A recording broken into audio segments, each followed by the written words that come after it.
¿Cómo están? Qué bueno. Quiero invitarle, mi hermano, a que abra su Biblia en Efesios, por favor.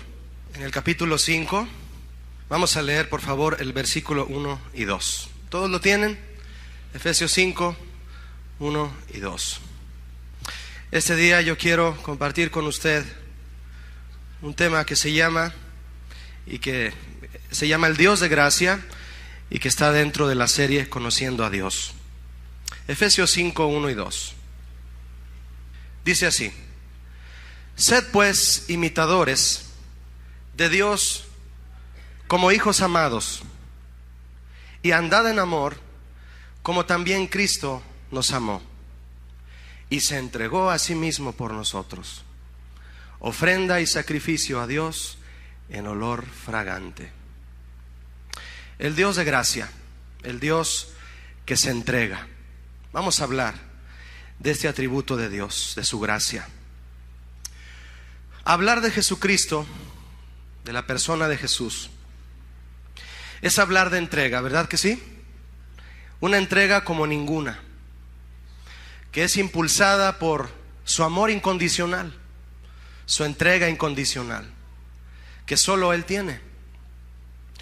Y la razón por la cual Jesús, Dios, tiene amor y entrega incondicionales, mi hermano, es porque Él es lleno de gracia.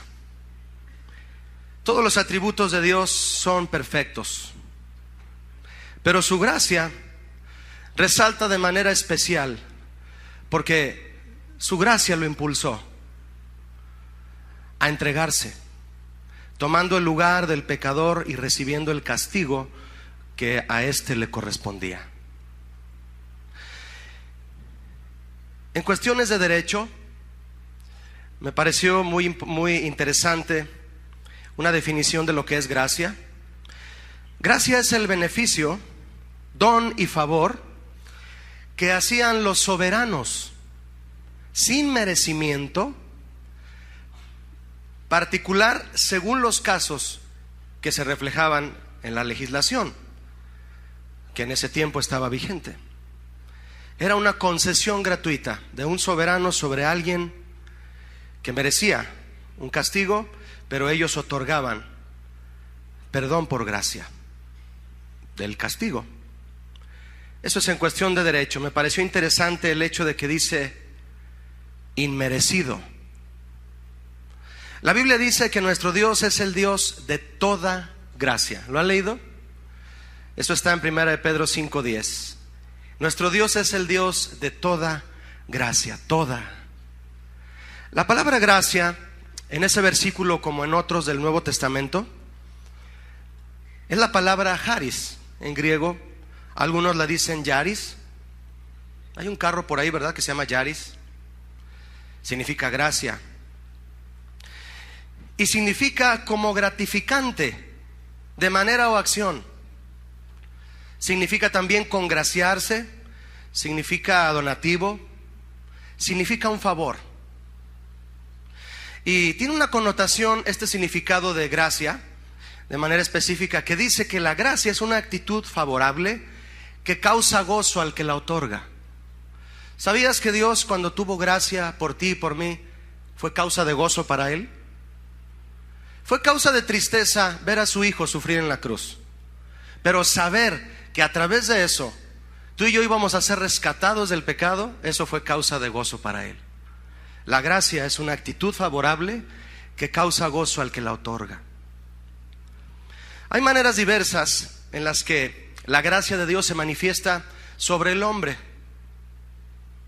La Biblia describe algunas de ellas, y una de ellas es la gracia de Dios sobre la personalidad de alguien.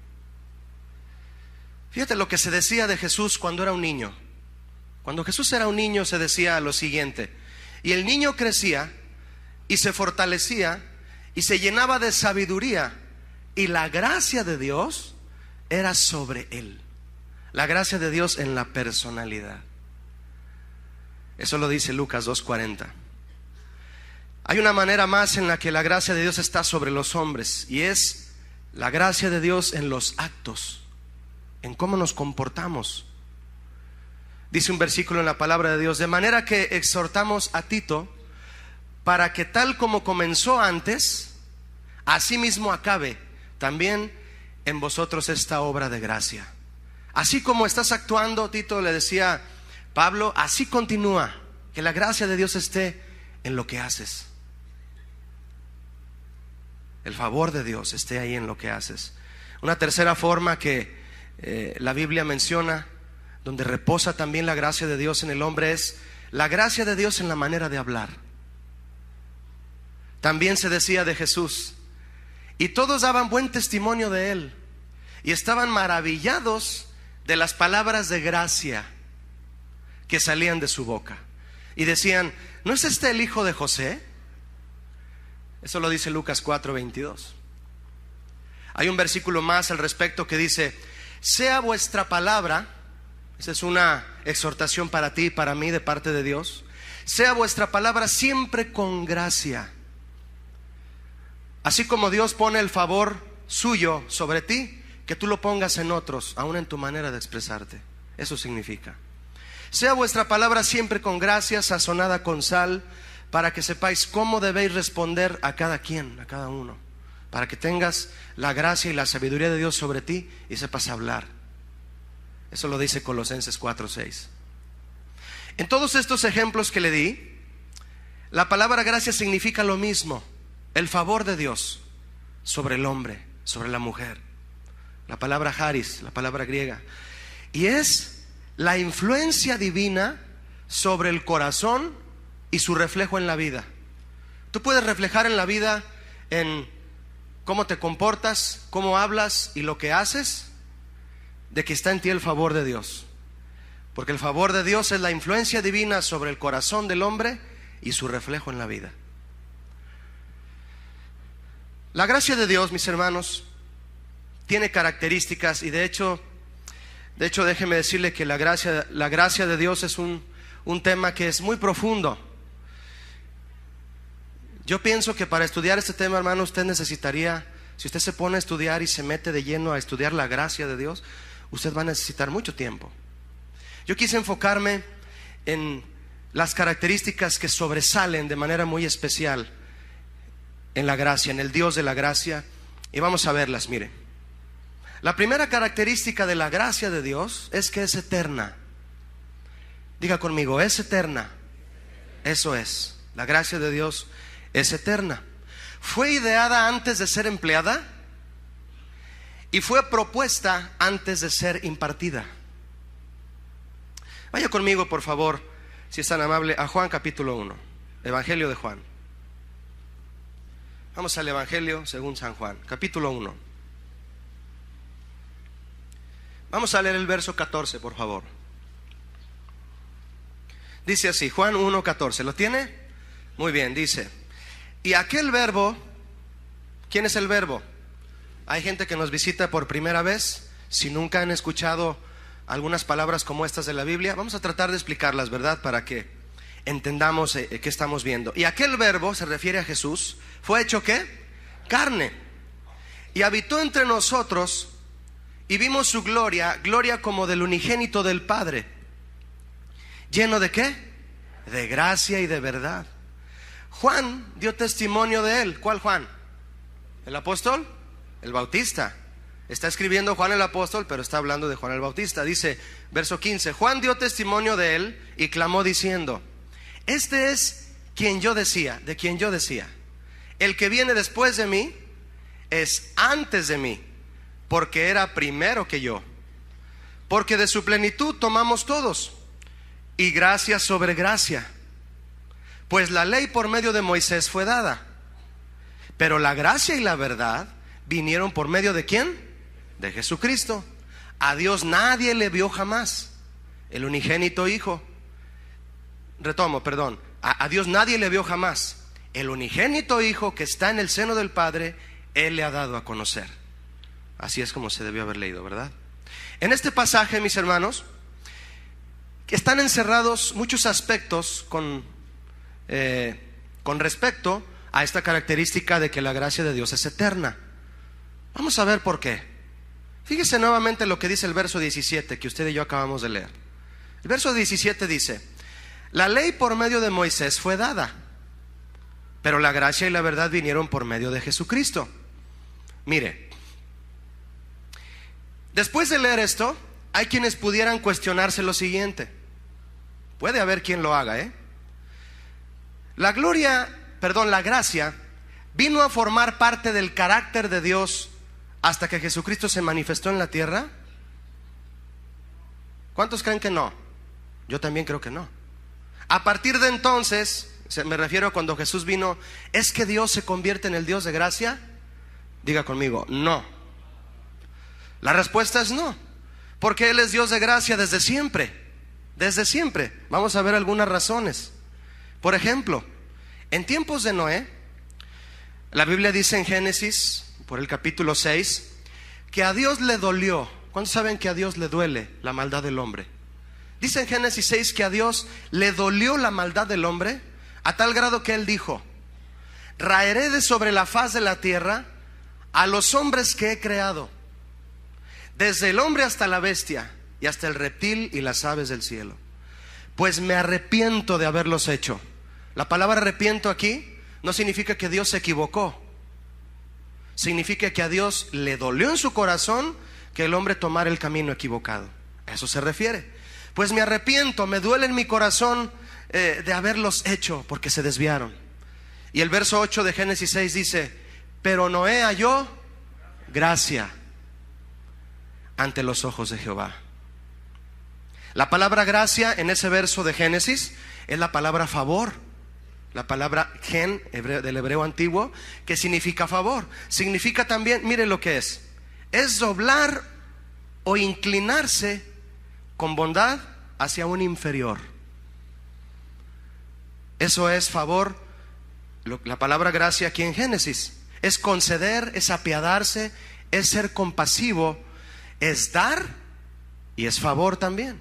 Esto nos habla de que están perfectamente conectados los significados de gracia en el Antiguo Testamento y gracia en el Nuevo Testamento, ¿verdad? Entonces mire, habiendo Dios decidido destruir a todas las criaturas por la maldad en la tierra, se inclinó con bondad hacia Noé y lo salvó a él y a su familia. ¿No le suena familiar eso? Dios se inclinó con bondad hacia un hombre que creyó en él, y de en medio de toda la destrucción, a él sí lo salvó. Tuvo gracia de Noé. La gracia de Dios es eterna.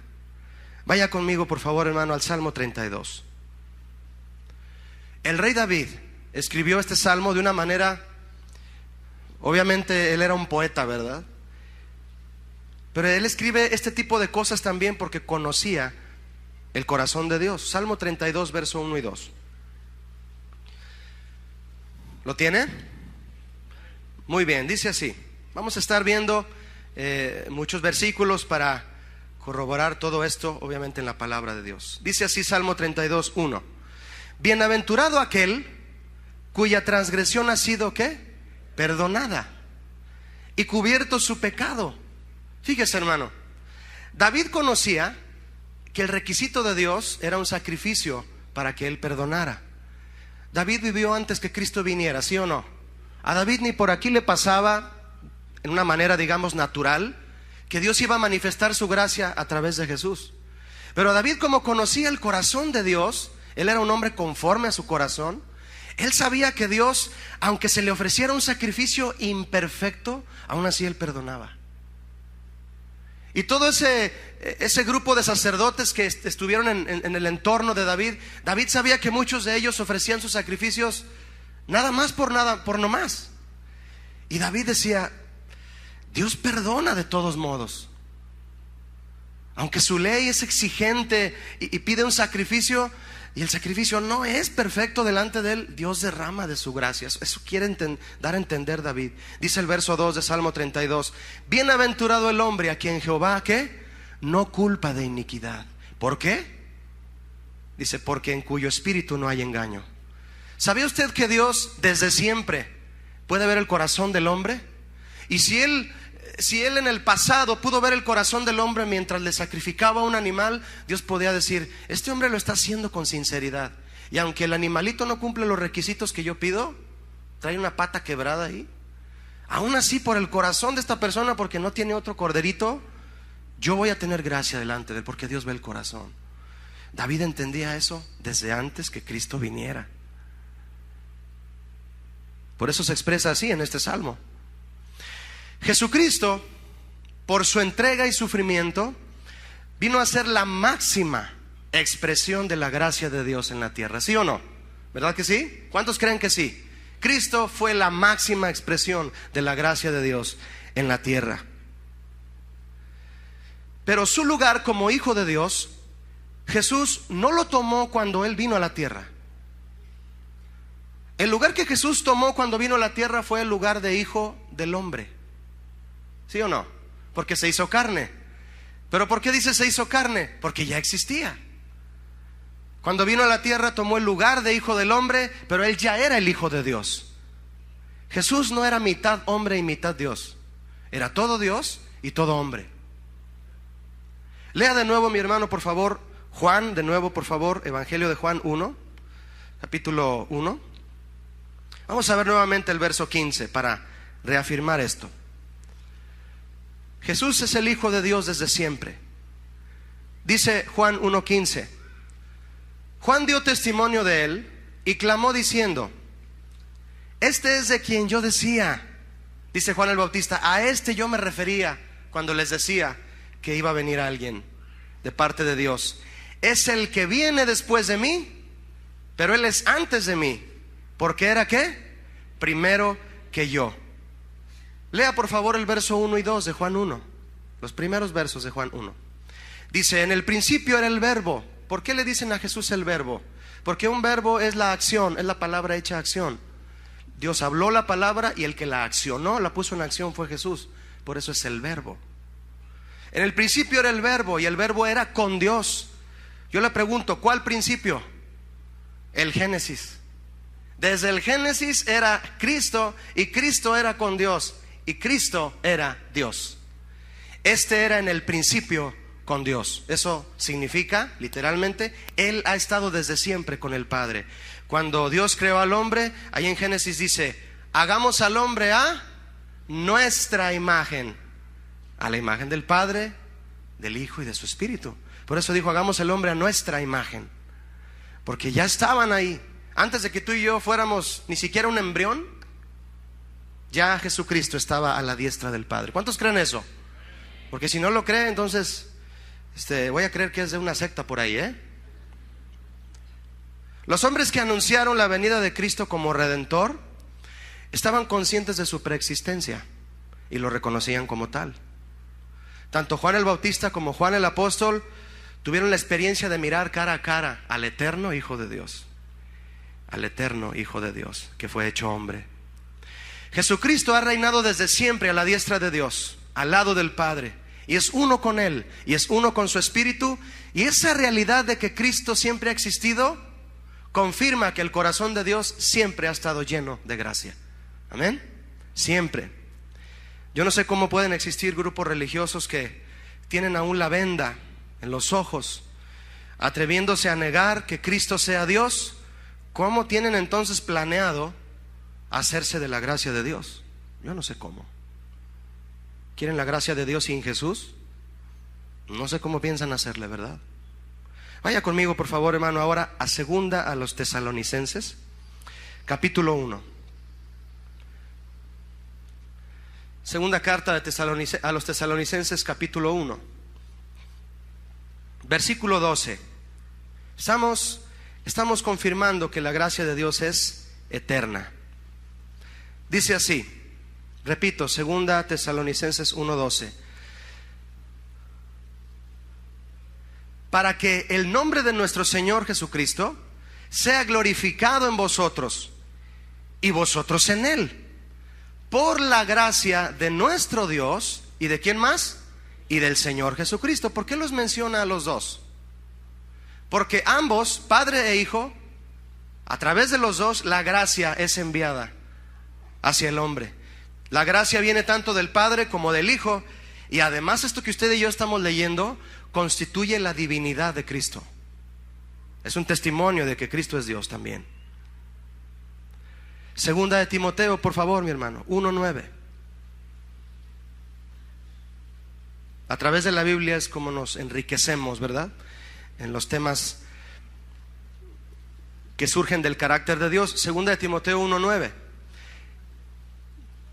Dice así: quien nos salvó y llamó con llamamiento santo, no conforme a nuestras obras, sino según el propósito suyo y la gracia que nos fue dada en Cristo Jesús antes de los tiempos de los siglos.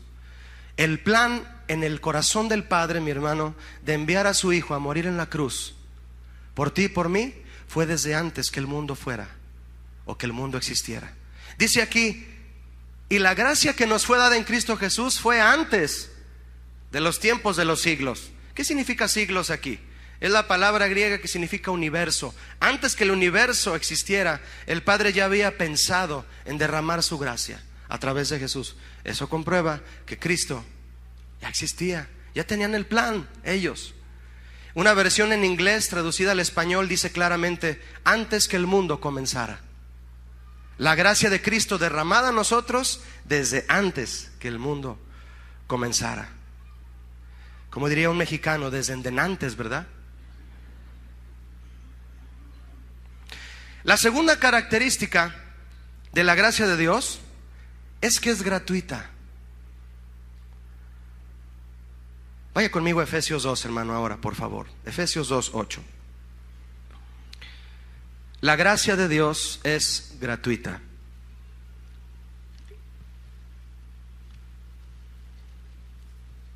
Efesios 2:8 dice, ¿lo tiene? Muy bien, dice: porque por gracia sois ¿qué? Salvos, por medio de la fe. Y esto no de vosotros, pues es que, me lo dice fuerte por favor, don. Dile al que está a tu lado, don. No que le digas don a él, sino don, ¿verdad? Es un don de Dios, no por obras para que nadie presuma nada, ¿verdad? Eso significa. ¿Qué es la palabra don, mis hermanos? Ustedes lo saben. Es la palabra doron en griego, que significa regalo, significa presente, significa ofrenda y obviamente significa también sacrificio, porque algo que se regala es algo que se sacrifica, ¿sí o no? Si no te costó a ti, entonces ¿cómo lo regalas? Si no te costó, nada más lo pasas. Pero cuando te cuesta, es realmente de parte de ti un regalo. Cuando tú regalas algo, sacrificas parte de tu dinero para comprar ese regalo, ¿sí o no? Tienes que pagar. Pero la persona que lo recibe, el único sacrificio que tiene que hacer es decir gracias, ¿no? ¿Qué sacrificio?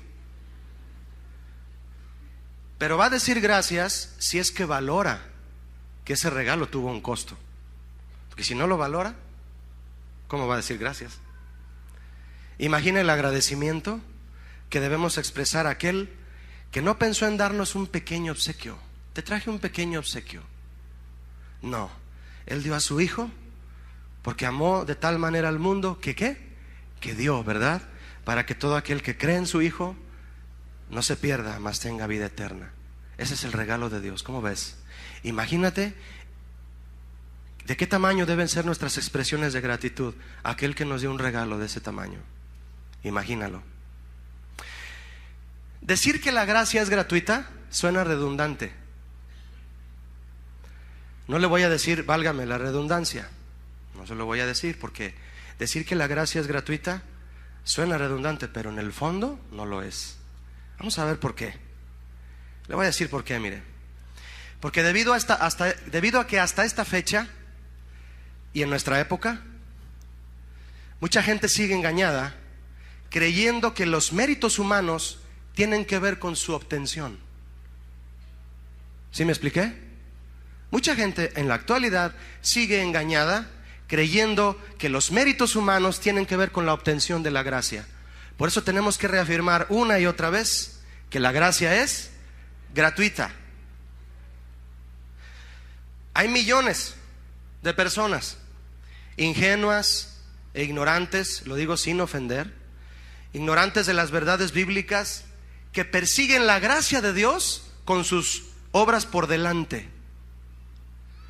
Creen que la gracia de Dios está allá y hay que alcanzarla. Hay que correr por ella llevando algo a cambio. Y van detrás de ella. Pero eso es una visión de engaño, porque en realidad la gracia viene detrás de nosotros y nos alcanza. ¿A cuántos de ustedes Cristo los encontró? Muchos dicen, yo encontré a Cristo, hermano. ¿Estaba perdido Jesús o qué? ¿Quién es el que estaba perdido, Jesús o tú? Él nos encontró a nosotros. La gracia nos persiguió hasta que nos agarró y nos alcanzó. ¿Y dimos algo a cambio? No, nos llegó de sorpresa. ¡Ay! Gracias. Pero muchos llevan sus obras por delante creyendo que eso es necesario para la obtención de la gracia. Desde hace siglos, el liderazgo religioso, de todo tipo de liderazgo religioso, que se percata de esta ignorancia, de que la gente no sabe que la gracia de Dios es gratis, lejos de guiarlos a la verdad de la Biblia, de que no cuesta la gracia de Dios, por eso es un regalo, lejos de llevarlos a esa verdad, sacan provecho de ellos deliberadamente, ¿sí o no? Mucha gente se fue a pie, muchos descalzos, a lugares aquí en Jalisco, porque se les puso una penitencia, ¿sí o no? Para adquirir ¿qué? La gracia de alguien. ¿Por qué? Porque no conocen en qué grado se entregó a nosotros la gracia de Dios. Yo estoy investigando, mis hermanos, ¿qué es una indulgencia? Mire, la palabra indulgencia viene del latín indulgentia, que significa bondad, significa benevolencia, escuche, significa gracia, significa remisión. Remisión. ¿Qué es remisión para nosotros en la Biblia? Remisión, a Jesús le llamamos el Redentor, el que fue el pago por nuestra remisión de nuestros pecados, porque remisión es borrar los pecados. ¿Sí? Y dice el significado de lo que es una indulgencia, que es la remisión parcial o total, depende de cómo el líder lo quiera, del castigo temporal que aún se mantiene, no se ha quitado, ahí está, por los pecados, después de que la culpa ha sido eliminada por absolución. ¿Qué es una indulgencia entonces, de acuerdo a este significado? Es un papel que hace valer a quien tú se lo muestras que el castigo que ibas a recibir ya no lo tienes que recibir todo, y depende de cuántas compres dejas de recibir todo el castigo. Es una remisión. Los primeros antecedentes de las indulgencias, de la práctica de ellas, remontan al siglo III,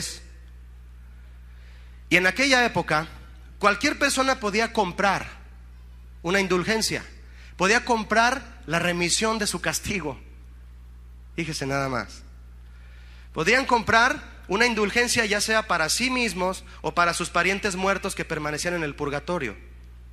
Era concedida por determinados representantes de la iglesia y bajo ciertas condiciones. La práctica de las indulgencias, así como su formulación, fue variando, fue cambiando, evolucionando en el curso del tiempo. La doctrina protestante no la aceptaba, la indulgencia, por considerar que carecía de fundamento bíblico. Por eso no la aceptaban. En tiempos de la Reforma, 1516, el año, se dice que un fraile enviado por el liderazgo religioso llamado Johann Tetzel lo habían mandado para vender indulgencias con el objetivo de financiar la edificación de la Basílica de San Pedro en Roma. Imagine. Martín Lutero vio el tráfico de indulgencias. Vende y vende indulgencias para sacar dinero y construir la basílica en Roma. Les quedó bonita, ¿verdad?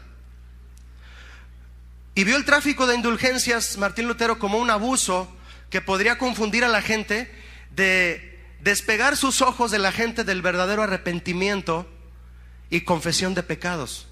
¿Por qué? Porque no tenían por qué arrepentirse ni confesar sus pecados sinceramente si podían comprar una indulgencia. Martín Lutero vio eso como un abuso y predicó sermones en contra de ellas. Su enojo creció tanto que fue la ocasión cuando él hizo sus 95 propuestas, sus tesis, y las pegó ahí en la catedral en Alemania, en el pueblo de Wittenberg. Las pegó en la puerta y él confrontó a los líderes y les dijo: si eso que yo puse en la puerta de ustedes, que estoy apoyado en la Biblia para hacerlo, ustedes me confirman con la Biblia de que no es cierto lo que yo escribo, yo me retracto de lo que escribí ahí. Pero nadie le hizo frente, nadie. Las tesis condenaban la avaricia y el paganismo en la iglesia como un abuso y pedían una disputa teológica en lo que las indulgencias podían dar. Martín Lutero decía: a ver, vamos a discutirlo. ¿Por qué están vendiendo eso a la gente? ¿Por qué les venden la remisión? ¿Por qué? Hay algo más profundo acerca de esto que le voy a leer, mi hermano, para que vea usted al grado al que ha llegado la forma en que el hombre usa la gracia de Dios, cree que la usa en sus propias manos. Lo que le voy a leer es el Código de Derecho Canónico, que define a la indulgencia en estos términos. La indulgencia es la remisión ante Dios, escuche bien, ante Dios, de la pena temporal de los pecados ya perdonados en cuanto a la culpa, que un fiel dispuesto y cumpliendo determinadas condiciones consigue por mediación de la iglesia, la cual, como administradora de la redención, distribuye y aplica con autoridad el tesoro de las satisfacciones de Cristo y de los santos. Administradora de la redención. Esto es el Código de Derecho Canónico que se escribió no en el siglo III, se escribió en 1983, hace unos pocos años. Usted podría preguntarse: ¿qué intención tienes, Julio? ¿Mencionar esto para juzgar deliberadamente a un grupo específico y burlarte de ellos? No. La intención, mis hermanos, es denunciar que hay gente que se atreve a vender la gracia todavía, y anunciar que la Biblia dice que es gratuita.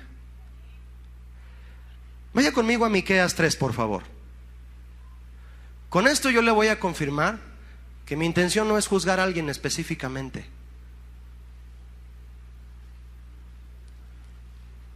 Miqueas 3, verso 9. ¿Lo tiene? Dice así. Está casi al final del Antiguo Testamento. Dice Miqueas 3:9: oíd ahora esto. Aquí está hablando Dios. Le voy a preguntar a usted a quién le está hablando, Conforme leamos, usted me dice a quién le está hablando Dios. Oíd ahora esto, jefes de la casa de Jacob y capitanes de la casa de Israel, que abomináis el juicio y pervertís todo el derecho, que edificáis a Sión con sangre y a Jerusalén con injusticia. Verso 11 de Miqueas 3. Sus jefes juzgan ¿por qué? Por cohecho. Cobran por decir que está bien y que está mal. Y sus sacerdotes enseñan por precio, y sus profetas adivinan por dinero. Y se apoyan en Jehová diciendo: ¿no está Jehová entre nosotros? Es una pregunta. ¿No está Jehová entre nosotros? ¿No vendrá mal sobre nosotros? Mis hermanos, ¿a quién les está hablando Dios aquí? ¿A los líderes religiosos de Roma? ¿A quién? A los líderes de Israel. ¿Ya vio cómo no me estoy refiriendo a un grupo en específico? Ah, ya sé a quién estás criticando, Julio. No, la Biblia dice que el tráfico de la gracia de Dios, de las bondades de Dios, querer vender las bondades de Dios, ya se realizaba antes que Cristo viniera. Antes que se empezara a vender indulgencias por parte de ese grupo religioso, ya se vendía la gracia de Dios en el templo de Dios. Esto, mis hermanos, ocurre en todas partes. En todas partes. Esta ofensa grave de decir: yo soy administrador de la redención. Qué tremenda abominación es eso. Esta ofensa tan grave de hacer negocio con las bondades de Dios y de la gracia de Dios ya se practicaba desde antes del cristianismo, desde antes del catolicismo ya se practicaba.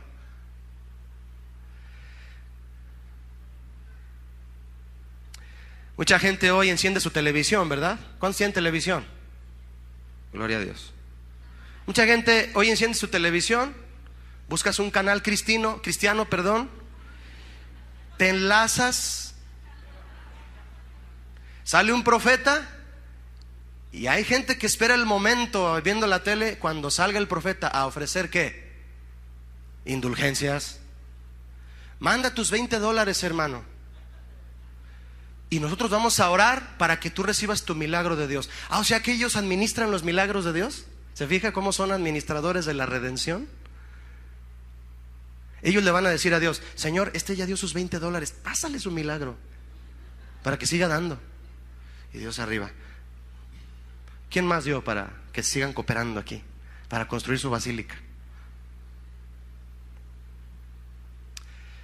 El tráfico de la venta de las bondades de Dios ya existía antes que Martín Lutero lo denunciara.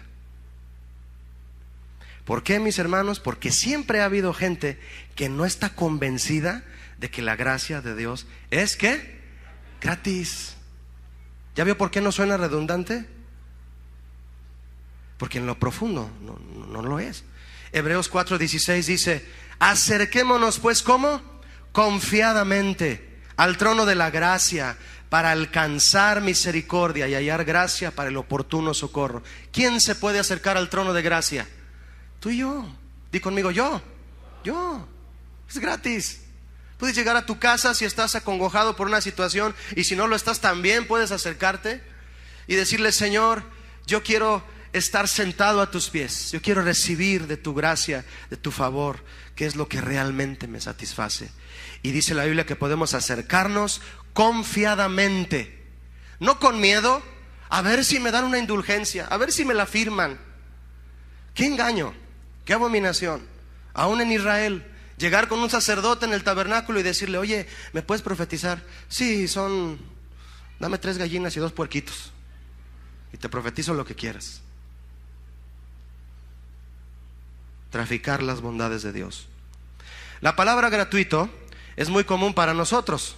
Tú ves un letrero que dice: ven a ver la película, palomitas gratis. Todos vamos a las palomitas gratis, ¿no? ¿O no? Donde ves la palabra gratis, ahí está lleno.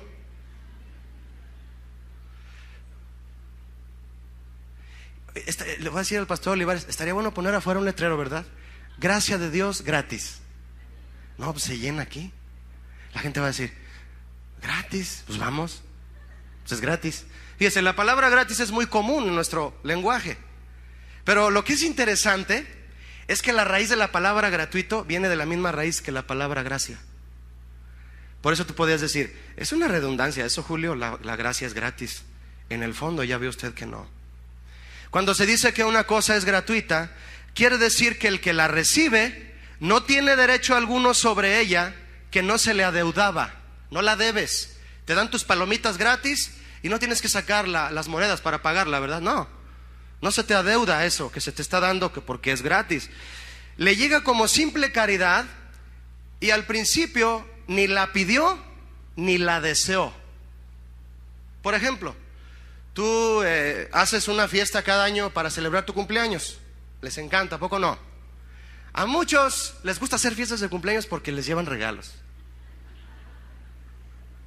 Pero hay unos que son verdaderos amigos de sus amigos y dicen: yo voy a hacer mi fiesta para que mis amigos vengan a celebrar conmigo un año más. No importa que no traigan regalo. No, en serio, lo estoy diciendo en serio. Yo sé que tú no eres así, pero no importa que no traigan regalo. Y sinceramente lo dices y lo piensas. Y de repente ves que están llegando tus amigos y tu mejor amigo llega, toca la puerta y le abres: felicidades, muchos días de estos, feliz cumpleaños. Y saca una caja y te la da en las manos. Y dices: ¡ay! ¿Lo esperabas? No. ¿Querías que te dieran un regalo? No, ni por aquí te pasaba. ¿Sabes que si es la gracia de Dios? Llegó de sorpresa. Llegó como nieve en verano, dice alguien. Llegó así. Y tú abres la caja y es una autopista. Lili le di para que juegues. Te pones ahí con tu control remoto feliz porque no tenías una autopista. El caso es que algo gratuito no lo esperabas, ni lo pediste, ni lo deseabas, pero llegó como una caridad. una descripción muy apreciable de lo que es la gracia de Dios, este atributo divino, por parte de un escritor americano llamado Abraham Wood, es la siguiente definición: la gracia es el favor eterno y totalmente gratuito de Dios, manifestado en la concesión de bendiciones espirituales y eternas a las criaturas culpables e indignas. ¿Cuántos se merecían lo que Dios nos dio? Nadie, ¿verdad? Nadie. La gracia de Dios es completamente inmerecida, y nada que podamos hacer puede lograrla. Nada que pueda hacer el humano puede lograrla, puede conseguirla. El favor absoluto de Dios, mis hermanos, no es compatible con el mérito humano. Es como querer mezclar la luz con las tinieblas. Donde se prende un foco, ya no hay tinieblas. Es como querer mezclar el agua con el aceite. No puedes. Eso es querer mezclar los méritos humanos con la gracia de Dios. Es imposible. Ve conmigo, por favor, si eres tan amable, a Romanos 4. Romanos 4.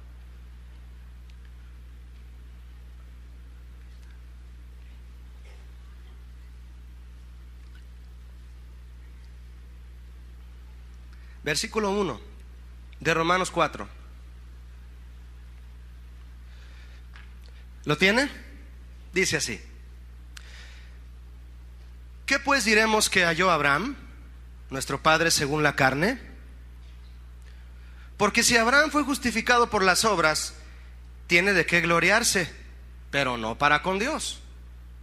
Porque, ¿qué dice la Escritura? Creyó Abraham a Dios y le fue contado por justicia. ¿Por qué le fue contado por justicia? Porque creyó.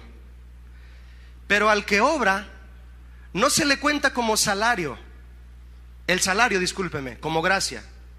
Lo repito, pero al que obra no se le cuenta el salario como gracia, sino como deuda. Mas al que no obra, sino que cree en aquel que justifica al impío, su fe le es contada por justicia. ¿Cómo le explico esto, hermano? Le voy a poner una parábola urbana. Imagina por un momento que tú, ¿le puedo hablar de tú? Que tú perdiste tu trabajo, te despidieron, recorte de personal, cerraste el negocio porque no hay ventas, estás sin dinero, y uno de tus amigos en la iglesia se da cuenta.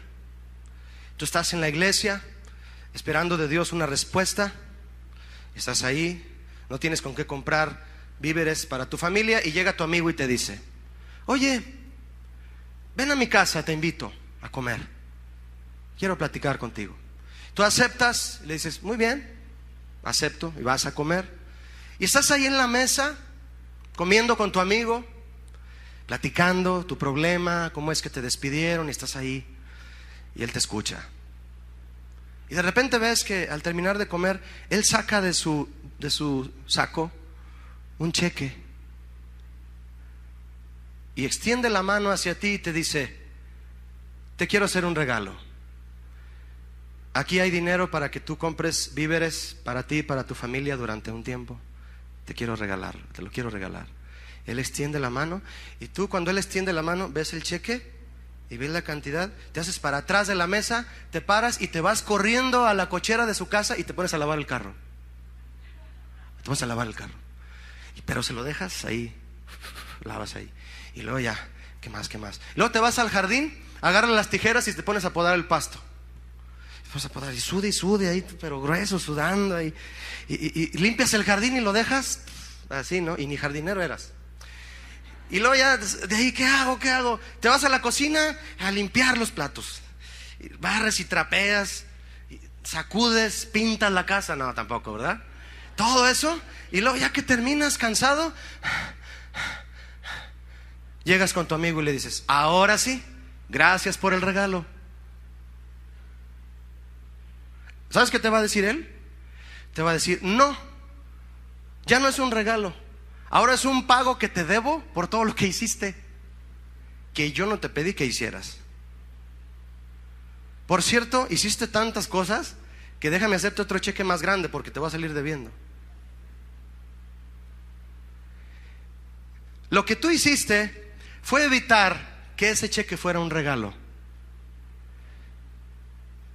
¿Qué hubiera pasado si tú haces lo siguiente? Regresa la cinta hasta donde estás comiendo ahí con tu amigo. Ya te limpias la comida y te va a dar el regalo. Entonces él empieza de nuevo ahí. Oye, te quiero hacer un regalo. Y extiende su mano. Tú ves el cheque, te quedas quieto, agarras el cheque y le dices: muchísimas gracias. Esa acción de tomar el cheque y decir gracias, esa acción tuya hace que el cheque sea un regalo. Y hace que la acción del que te lo dio sea un acto de gracia. ¿Me expliqué? Eso es lo que tú y yo acabamos de leer en Romanos. Te lo voy a leer en la versión Dios habla hoy. Permíteme leértelo en la versión Dios habla hoy. Estoy leyendo Romanos 4 y 5. Ahora bien, si alguno trabaja, el pago no se le da como un regalo, obvio, ¿verdad? Sino como algo merecido. En cambio, si alguno cree en Dios, que hace justo al pecador, Dios le tiene en cuenta su fe para reconocerlo como justo, aunque no haya hecho nada que merezca su favor. ¿A cuántos les gustan los regalos? Porque no cuestan. Es por eso. Pero qué agradables son, ¿verdad? Mis hermanos, hay cristianos, gente que se dice ser cristiana, mejor dicho, ¿verdad? O bueno, cristianos también, que cuando se encuentran en una situación difícil, claman a Dios. Eso está bien. Clamar a Dios en un momento difícil es algo legítimo, bíblicamente.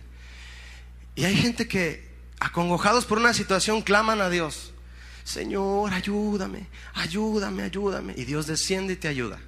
Él da su socorro, su provisión y te saca adelante, lo saca adelante a personas así. Y cuando ven que Dios ya les dio a ellos el favor que necesitaban para salir de ese problema, piensan así: ay, Señor, híjole, qué bueno eres conmigo. Ahora sí voy a ir a la iglesia regularmente. Ahora sí, Señor, voy a dejar todas esas cosas que he querido dejar. Ahora sí voy a dejar de fumar. Ahora sí, Señor. Ahora sí, porque es más, Señor, voy a ir con la pastora Vicky a decirle que quiero entrar a maestros de niños.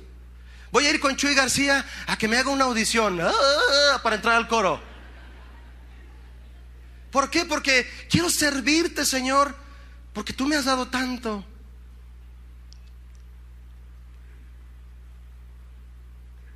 Hay un engaño ahí. Fíjese que hay personas sirviendo en muchos ministerios que entran y duran 1, 2, 3 meses, unos 3 semanas, y se salen, ¿verdad, Vicky? Se salen porque no era su lugar. Se metieron nada más porque quieren hacer algo por lo que Dios les dio. Obras. Quieren pagar el regalo del cheque. Se paran a lavar carros. ¿Qué más hago, Señor? Y el Señor: yo no te quisieras nada, es un regalo. Ese es un extremo.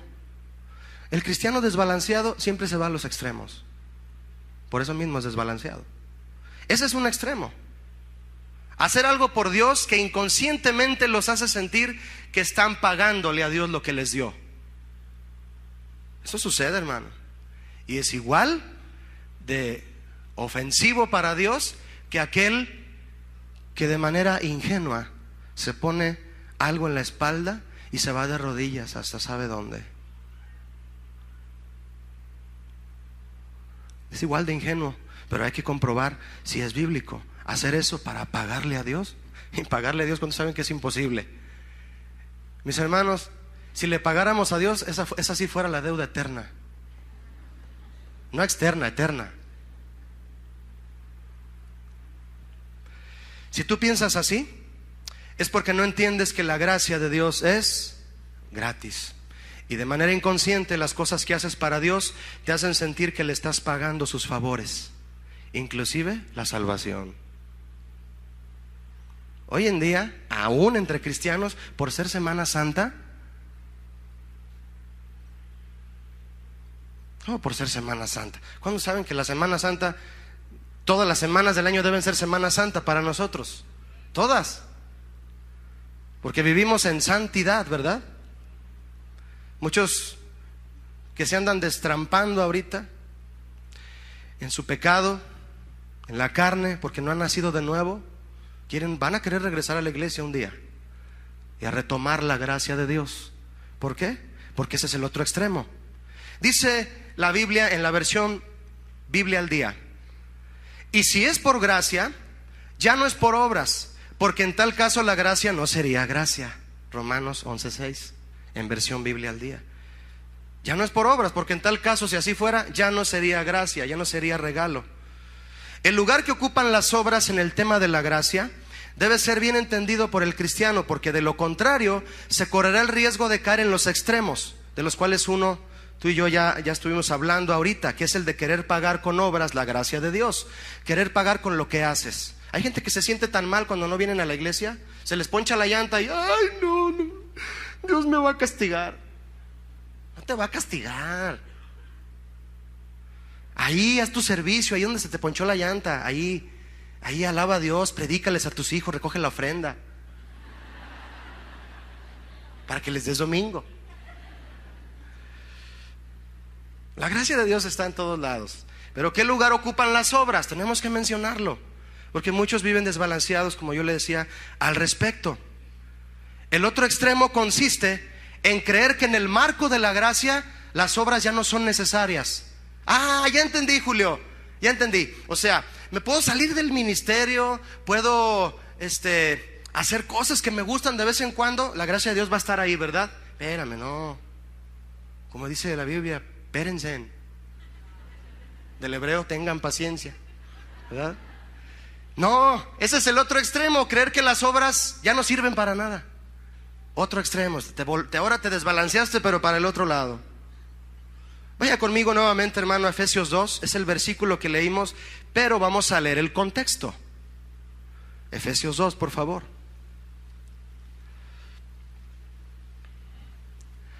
Efesios 2 desde el verso 8.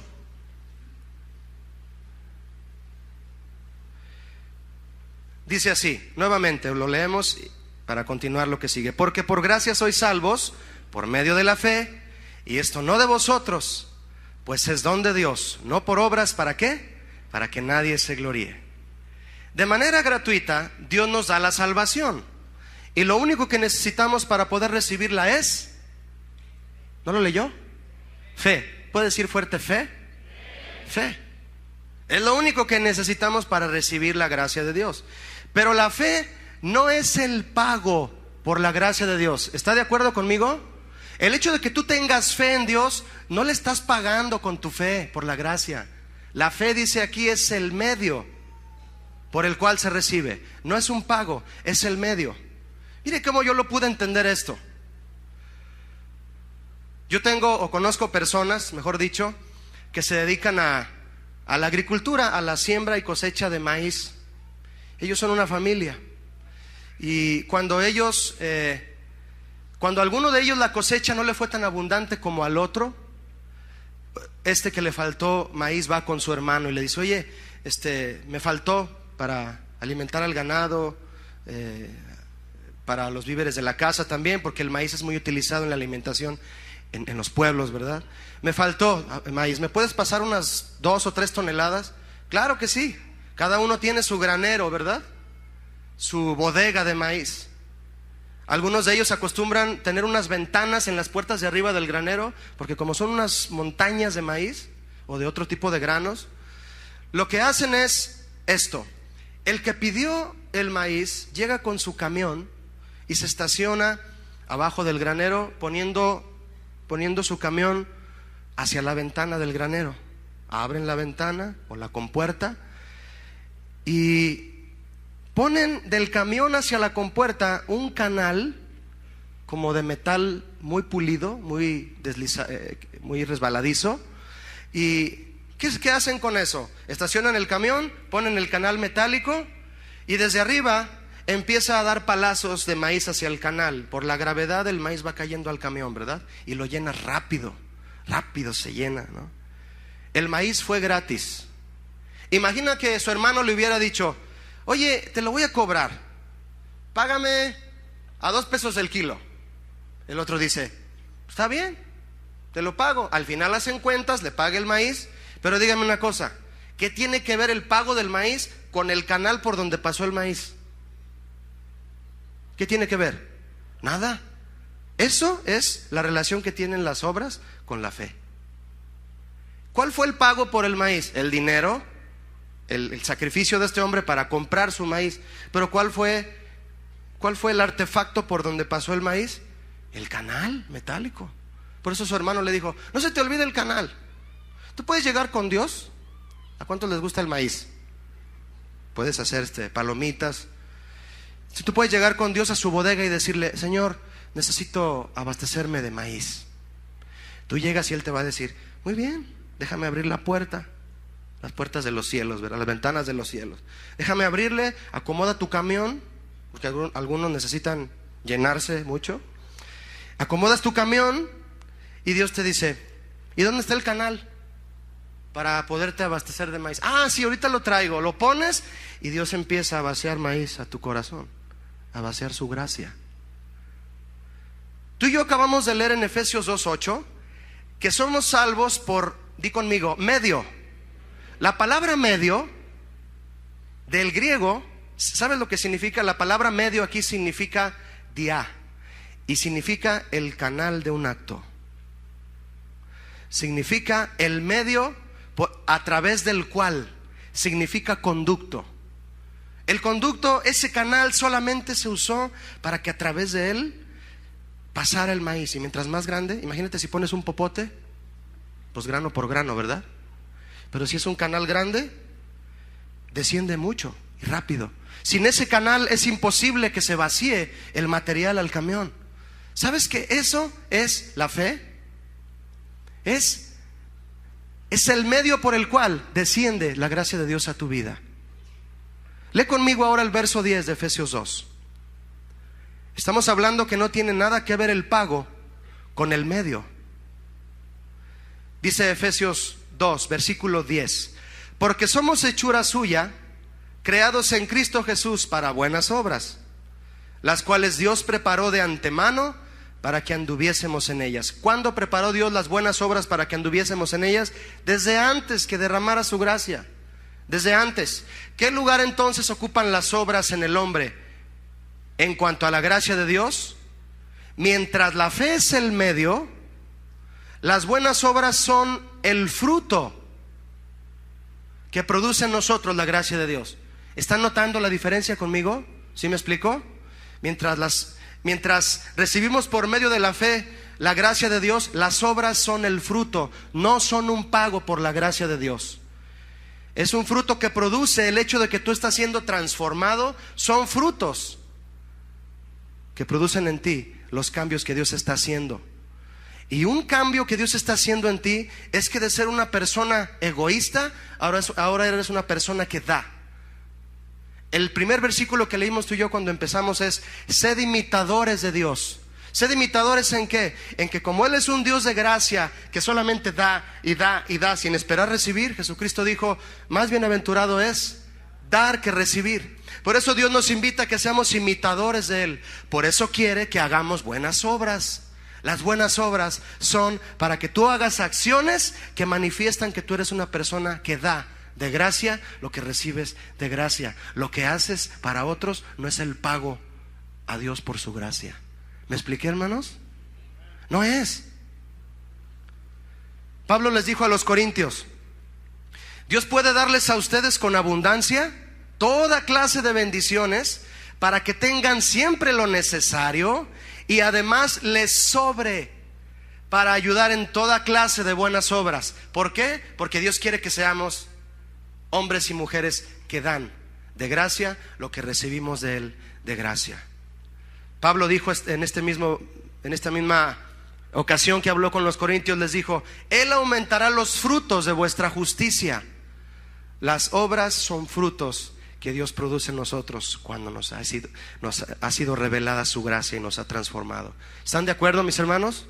Lo que tú haces en la iglesia, lo que tú haces para Dios no es para pagarle, es para agradecerle. ¿Sí o no? Es por eso que no quería solamente hablar de un extremo. El otro extremo es, entonces ya no hago nada. No, porque la Biblia dice en Santiago 2 que cuando alguien tiene fe pero no tiene buenas obras, ¿qué pasa con esa fe? Está muerta. Santiago dice, muéstrame tu fe sin obras, pero yo te muestro mi fe con obras. ¿Cómo entran en acción las obras con la fe? En que las buenas obras son acciones buenas, claro, que hacemos entre nosotros unos a otros, ayudándonos para demostrarnos que hemos sido transformados por Dios y podemos dar como Dios nos da. ¿Me expliqué? Esa es la intención de las obras. ¿La fe qué es? La fe es la seguridad de que Dios, de que tenemos a Dios allá arriba y nos puede bendecir, y por medio de ella recibimos la gracia de Dios. Eso es el lugar, ese es el lugar que tienen las obras con respecto a la gracia. Aunque la fe es el medio para recibir la gracia, sin obras la fe está muerta. En esto consiste el equilibrio bíblico de un cristiano que debe vivir de esta manera, confiando en Dios siempre en que Dios los salvó por gracia, gratis, y haciendo buenas obras como resultado de la transformación que ha hecho en nosotros su gracia. La gente que entra a un ministerio y dura años sirviendo a Dios es porque sabe que lo hace para bendecir al pueblo de Dios y agradecer a Dios que lo escogió inmerecidamente. Amén. La próxima vez que te acerques a querer entrar a un ministerio,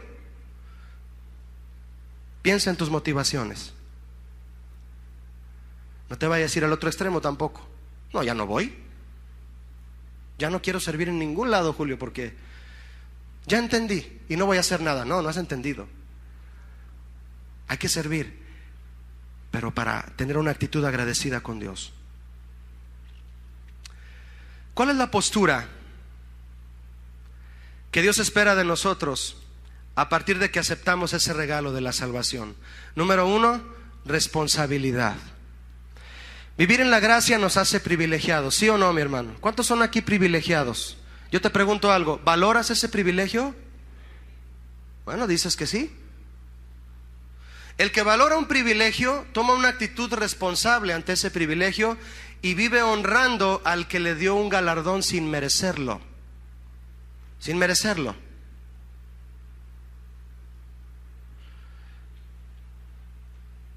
Es como una anécdota que oí hace un tiempo de un hombre que era boxeador y va y entrena y hace todo para ganar la pelea. Él es casado y su esposa está ahí abajo viéndolo pelear, y empieza la pelea y empieza a pelearse y le dan una tunda al pobre, pero gana. Le dan un cheque y llega a su casa y su esposa lo agarra. Trae para acá.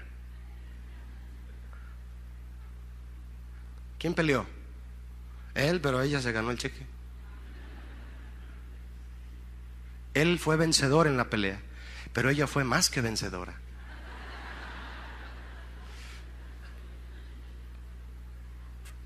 ¿No peleó? Solo le dijo a su esposo, gracias. Y todo hinchado, ¿verdad? Todo ahí. Aunque sea ve por hielo, mi amor, para ponerme aquí. Haz algo para agradecer. Me costó. A la hora que se canta un canto de agradecimiento, ¿verdad? Gracias, gracias, Señor. Y muchos así.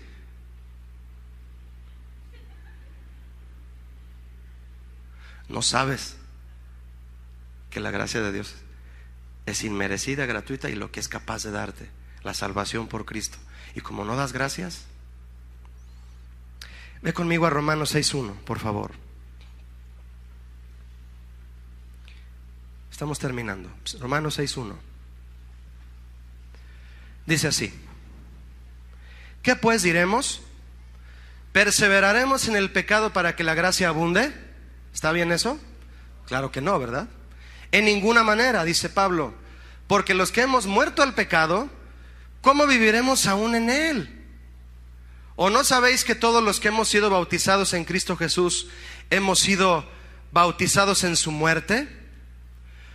Porque somos sepultados juntamente con él para muerte, por el bautismo, a fin de que como Cristo resucitó de los muertos por la gloria del Padre, así también nosotros andemos en vida nueva. ¿Cuántos se bautizaron en los últimos bautizos que hubo hace un mes más o menos? Mira, lo que tú hiciste fue ir a demostrarle a Dios simbólicamente que tú quieres morir a tu pasado y empezar una vida nueva, porque fuimos bautizados en el bautismo mismo que Cristo fue. Dice el verso 12 de Romanos 6: no reine pues el pecado en vuestro cuerpo mortal, no lo dejes, de modo que lo obedezcáis en sus concupiscencias. Concupiscencias es el deseo desmedido de pecar de la carne. Dice el verso 13: ni tampoco presentéis vuestros miembros al pecado como instrumentos de iniquidad, sino presentaos vosotros mismos a Dios como vivos ¿entre qué? Entre los muertos. Mis hermanos, el que no ha recibido la gracia de Dios ni la ha entendido, permanece muerto, porque como no tiene algo que valorar de parte de Dios, va a seguir pecando en contra de Dios. Pero alguien que valora lo que Dios le dio para salvación, va a saber que sabe inmediatamente que es un privilegio y se va a sentir responsable de eso y va a abandonar el pecado. Esa persona está viva entre los muertos. ¿Cuántos son vivos aquí? ¿Los que están dormidos están vivos? Yo sé que están vivos, ¿sabe por qué? Porque se pasan de vivos, porque se duermen y creen que yo estoy muerto y que no veo que están dormidos desde aquí. Ya están así todos. Sí, estoy vivo. Estamos vivos entre los muertos porque conocemos la gracia de Dios. Y dice el verso, ¿en cuál me quedé? Voy a leer el 14, por favor, de Romanos 6. Porque el pecado no se enseñoreará de vosotros, pues no estáis bajo la ley, sino bajo la justicia, bajo la gracia, perdón, discúlpeme, bajo la gracia. Mis hermanos, la segunda acción que Dios espera de nosotros para demostrar que hemos recibido y aceptado y vivimos en su gracia es que somos agradecidos. Alguien que es agradecido, ¿sabe por qué lo es? Porque sabe que la gracia de Dios no se puede pagar con nada. Alguien que se cree recto por sí mismo no va a dejar de pensar nunca que en sus propias fuerzas le puede pagar a Dios. Inclusive piensan que venir a la iglesia es un pago a Dios. Eso no es cierto. ¿Cuántos saben que no es cierto?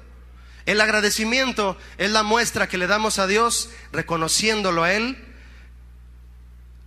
y quitando de nosotros el pensamiento de que la gracia puede pagarse. Antes se tenían que ofrecer sacrificios para que Dios perdonara. Hoy Cristo murió en la cruz, nos limpia de nuestros pecados por el único sacrificio que se hizo a través de Él, perfecto, una sola vez y para siempre. Y por ese sacrificio nosotros sabemos que ya no necesitamos hacer otro sacrificio nosotros. Solamente el sacrificio, ¿sabe de qué? De alabanza. El sacrificio que a ti y a mí nos queda hacer, ¿cómo cuesta ese sacrificio, verdad? Es el sacrificio de alabanza. Dice Hebreos 13:15: ofrezcamos siempre a Dios, siempre, por medio de Él, Jesucristo, sacrificios, diga conmigo, de alabanza, fruto de labios. Dile gracias, Señor. No ahorita, en todo tiempo. Es una satisfacción muy especial la que sentimos, y lo digo solamente por testificarlo, la que sentimos los que ministramos aquí la adoración, de que llega uno al piano, ¿verdad, Chuy? Llegas y hay gente que llegan puntuales a la iglesia y llegan y ven que empieza la música y empiezan así solitos, ¿verdad, Chuy? Señor, gracias, están así. Y luego ven la letra y están metidos en la letra, cantando con un corazón. Esa persona sabe que no le puede pagar a Dios de ninguna manera lo que Dios le dio. Y si por allá en la esquina ves a alguien así, ¿qué estará pensando? Ya vine, que ya se acabe. Hace unos días fui a las tortillas, a hacer fila ahí para comprar tortillas. Y ya, por alguna razón en la máquina de tortillas, las tortillas empiezan a salir que parecen huevos y con agujeros. Y una señora que estaba delante de mí, compró sus tortillas, las vio y se regresa con el de las tortillas. Oiga, estas tortillas están re feas, parecen huevos y agujereadas, no las quiero, me espero a que salgan bien. Yo me quedé, ay Dios mío de mi vida. ¿Cuántas así de personas, verdad? Que quisieran una tortilla de esas para ponerle un poquito de sal y de chile o salsa mexicana o un bistec bien asadito. Allá. No, ya, a la 1:30. No, ya. Olvídese del bistec bien asadito. ¿Cuántas personas quisieran esas tortillas para ir a las colonias esas, las colonias marginadas, y llevar una tortilla a sus hijos descalzos, ¿no? Es malagradecimiento, hermano. Eso es, así se llama. No es una exigencia por un derecho que tú tienes. Es que las tortillas deben de ser redonditas y sin hoyos. Es que eres un malagradecido, es lo que pasa. De todo te quejas.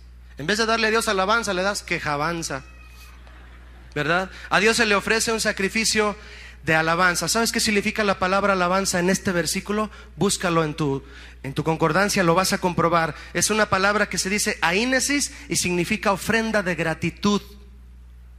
Ofrezcamos pues a Dios por medio de Cristo sacrificios de ofrendas de gratitud. Dios no te pide que te vayas descalzo de aquí a sabe dónde, hermano. Dios te pide que seas agradecido y que sepas en todo momento que la gracia de Dios no te costó a ti, le costó a Él, y por eso debemos darle gracias. Amén. Pablo les dijo a los corintios: gracias a Dios por su don inefable. Les dijo en 2 Corintios 9:15. Yo te invito a que te pongas de pie, por favor, para terminar. A partir de este momento, esto es entre tú y el Señor. Ponte de pie y cierra tus ojos, por favor. Y dile: Señor, ¿cuántos pueden decir gracias esta tarde? Dile: gracias, Señor, por tu misericordia infinita para conmigo. Levanta tu voz, iglesia, y dile: Señor Jesús, gracias. Yo no sé si un día como hoy, yo no sé cuál día fue el día que tú viniste a morir, Señor, y resucitaste de entre los muertos. No sé. Lo que sí sé es que sucedió. Y sucedió, Señor, como la máxima prueba de amor por mí. Y yo, Señor, tratando de perseguir la salvación de alguna manera, la gracia me alcanzó a mí. Tú me has alcanzado, Señor, yendo yo hacia un rumbo equivocado, con mis obras por delante, haciendo cosas creyendo que estas me salvaban. Tú me alcanzaste por detrás y me dijiste: aquí estoy. No te cuesta nada lo que yo te quiero dar. Solamente sé agradecido con el Padre. Solamente voltea hacia todos lados y comienza a dar de gracia lo que has recibido de gracia. Que tus buenas obras no sean para pagarme, dice el Señor. Que tus buenas obras sean para demostrar el mismo amor que yo tuve contigo, lo demuestres tú con tus semejantes. Vamos a servir a Dios, mi hermano. Vamos a adorarle, vamos a exaltarle siempre, para ser agradecidos por su amor infinito e imposible de pagar. Levanta tus manos y dile: Jesús, muchas gracias. Muchas gracias por tu amor. Gracias por morir en la cruz por mí. Gracias porque tu sangre derramada fue el pago por mis pecados, y yo no tengo ninguna deuda. Lo único que quiero hacer toda mi vida y toda la eternidad, Señor, es exaltar tu nombre, que es digno de alabanza, a través de sacrificios, de acciones de gracias. Vamos a dar un aplauso a Jesús, amén. Vamos a exaltarlo a Él. Te adoramos, Señor. Gracias por tu misericordia para con nosotros. Gracias porque diste tu vida en la cruz. Gracias porque me has limpiado de mis pecados. Gracias porque tu gracia, Señor, me alcanzó. Gracias porque te levantaste de entre los muertos y me levantaste a mí, Señor, y me diste vida eterna. Gracias, Padre, por tu Hijo Jesús.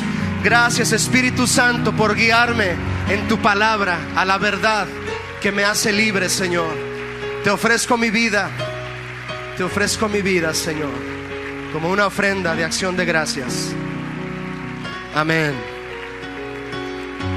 Amén. Aleluya.